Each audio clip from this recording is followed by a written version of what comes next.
Think about what's going on with Elon Musk, right? Elon Musk and what he has discovered over at Social Security. Here's one of his DOGE folks, who's the CEO of a big tech company himself, speaking on Fox about this very issue. That's a jaw-dropping number. Where did all those people come from? Well, it made my jaw drop too when I saw it. We were in Social Security looking for fraud, waste, and abuse. And to do that, we actually looked at the enumeration system, the system by which people get numbers in America. And we found that there were just about 5+ million of them that came to the country as illegals, were giving various forms of parole or allowed in the country, and they got through an automatic system, Social Security numbers, so they get into our benefit systems. And we tracked that through and found that they were on the benefit programs. And just because we were curious, we then looked to see if they were on the voter rolls. And we found in a handful of cooperative states that there were thousands of them on the voter rolls, and that many of them had voted. That's crazy, because you cannot vote in a federal election, but I think in certain local elections you can. But, once you get a Social Security number, that helps you do a lot of stuff.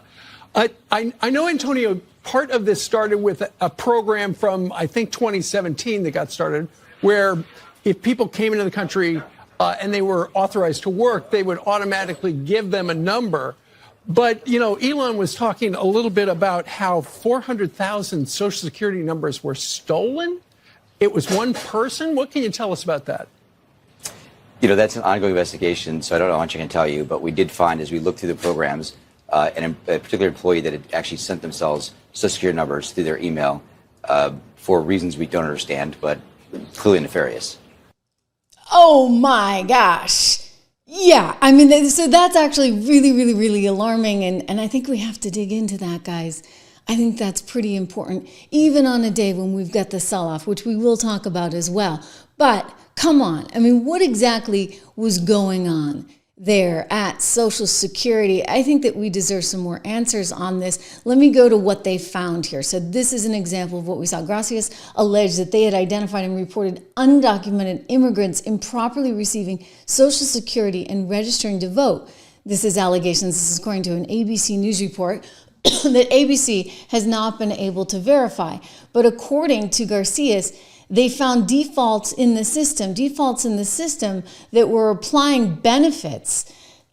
Unbelievable, right? To a massive number of people. They found 1.3 of them undocumented immigrants already on Medicaid as an example.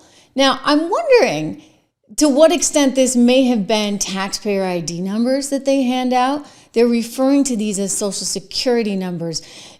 Taxpayer ID numbers, they certainly would be part of this. But again, let's go back and listen to what he's saying here very, very carefully. This is a massive discovery by DOGE. They revealed it over the weekend, right, in Wisconsin. And I just want to double down and really listen carefully to what Garcia is saying. That's a jaw-dropping number. Where did all those people come from? Well, it made my jaw drop too when I saw it. We were in Social Security looking for fraud, waste, and abuse. And to do that, we actually looked at the enumeration system, the system by which people get numbers in America. And we found that there were just about 5+ million of them that came to the country as illegals, were giving various forms of parole or allowed in the country, and they got through an automatic system, Social Security numbers, so they get into our benefit systems. And we tracked that through and found that they were on the benefit programs. And just because we were curious, we then looked to see if they were on the voter rolls. And we found in a handful of cooperative states that there were thousands of them on the voter rolls, and that many of them had voted. That's crazy, because you cannot vote in a federal election, but I think in certain local elections you can. But my gosh, all right. So I just wanted to get that out there again, because, and we'll get to the markets, and I have a lot to say on the markets, but I'm just really struck by this. So what I'm not able yet to discern, and I'm completely transparent with you guys in terms of what I know and what I don't know, is whether DOGE is referring to taxpayer ID numbers, which yes, they do give to a lot of migrants, and yes, a lot of migrants get a lot of benefits tied to those, perhaps not as much as you would get under Social Security, but you do get certain benefits vis-a-vis Medicaid, et cetera. Or whether they're talking about actual Social Security numbers. They seem to be talking about actual Social Security numbers. When they were up on the stage and they were showing the charts, and that was like the chart that said everything, you saw this massive increase in the number of people that were getting these alleged Social Security numbers. And if they are allowing them to vote, well, then that's a whole other thing, right? That is an unbelievable story. We do know that there's a bill on the table right now in New York to allow for 800,000 people who are in the country illegally to be able to vote. They have, for example, the DMV all set up so that you can get a license, et cetera. And apparently you go in and then they ask you if you want to register to vote. The idea would be that they would vote in the local elections, not in actually federal elections. But still, you're looking at that and saying, hey, now wait a second, like, how is this right? What are we actually trying to encourage here? And so I think that this is perhaps the most underreported story right now. Granted, I get that the market's getting all the headlines, but this is a big deal. And you know what's interesting to me as well? It's coming at a time when they seem to be pushing Elon out. Oh, okay, before you say that's fake news, there was apparently this meeting, and Donald Trump somehow indicated to people in the room that basically Elon wasn't long for this world in terms of being at the sort of center of the universe, if you would, in MAGA. And this is something that I think some people have certainly lobbied for. We played the Steve Bannon clip yesterday. Steve is like, who's this guy? He just showed up, Johnny come lately. How dare he steal all the thunder from MAGA? There are people that really have been through blood, sweat, and tears over the last several decades championing these causes. Who is he to just show up and suddenly be here and do this? Well, that's fine. Like, that's understandable. I get where Steve's coming from. I think he's a little suspicious, if you would, of the new money, so to speak, that's coming in and what their values are vis-a-vis what his MAGA values are and what the values of the party are. But I'm just going to point to this. So first you had the political story. Now you have the Bloomberg story. And again, they're saying he's going to be out pretty darn soon. So JD Vance was asked about this today on Fox. Let's go to the clip and see how JD kind of dances around this. Now, I do want to point out one thing. Elon was never going to be there forever. I mean, we're lucky every single day we can get him, frankly, really and truly. I mean, he's done a tremendous, tremendous amount and may have uncovered a massive story here in terms of these Social Security numbers and alleged fraud. But what JD says is very interesting. And I want to just preface this by pointing out that he did say that he would leave in a certain amount of time, right?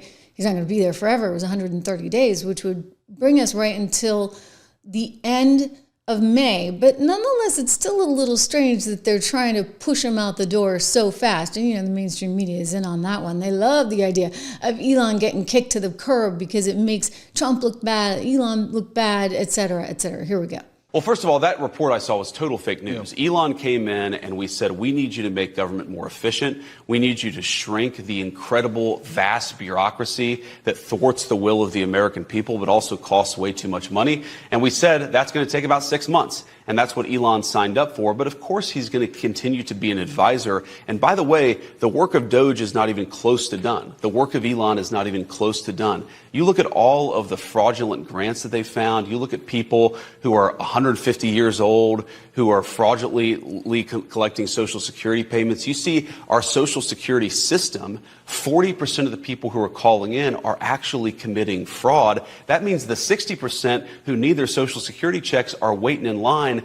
DOGE has got a lot of work to do. And yeah, that work's going to continue after Elon leaves. But fundamentally, Elon is going to remain a friend and an advisor of both me and the president. And he's done a lot of good things. People don't realize how vast and uncontrolled the bureaucracy was. We've started to chip away at it, but there's a lot of work to do. It's not going to happen all in 6 months. It's going to take a long and committed effort.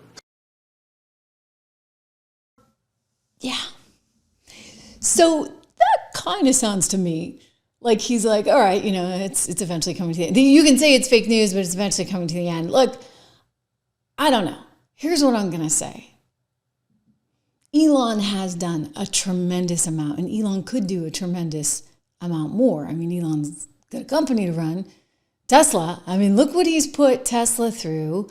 Look at what they've done to that company. You've got that Nina Jakanowicz who was up there with the Foreign Affairs Committee the other day trying to gaslight everybody and tell you, oh no, Twitter was never about taking anybody's account down. That wasn't happening, despite the fact that the State Department moved with Twitter executives to take none other than the President of the United States, Donald Trump, down at the time.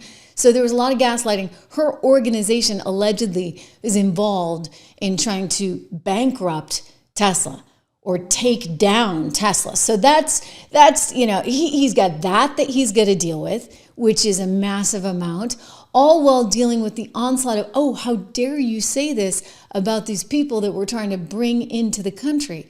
And believe me, the numbers are staggering. I've showed you guys that chart that Axios had recently. Just the massive number of people that were coming in. What was the goal on that? I ask you, what was the goal? Because you know it's going to cost you a ton of money. You know you can't afford it. You know that it's a drain on the system and you keep on doing it anyway.